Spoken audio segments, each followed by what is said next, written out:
The vision of CQL is a world of dignity, opportunity, and community inclusion for all people. There are three things that we care an awful lot about. The first is personally defined quality of life. And we just feel very strongly that it's got to be focused on the individual.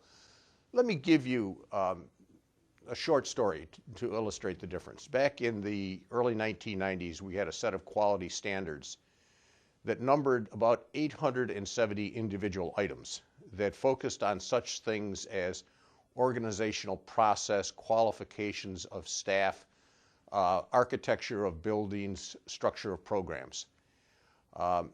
And we were accrediting organizations based upon those 870 criteria.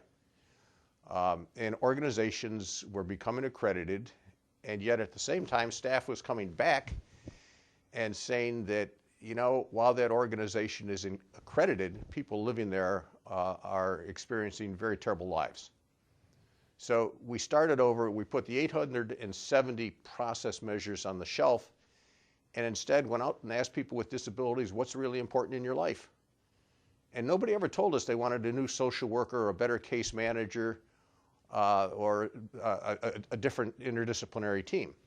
They all said essentially five things.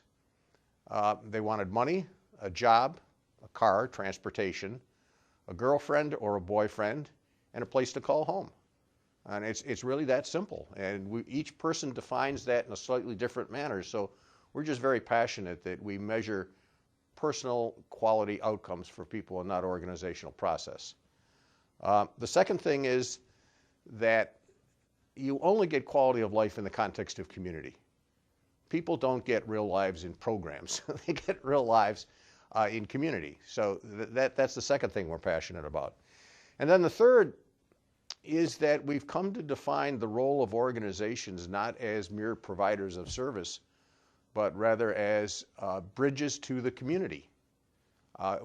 Organizations help people get connected to other people in the community and to the resources and richness in those communities.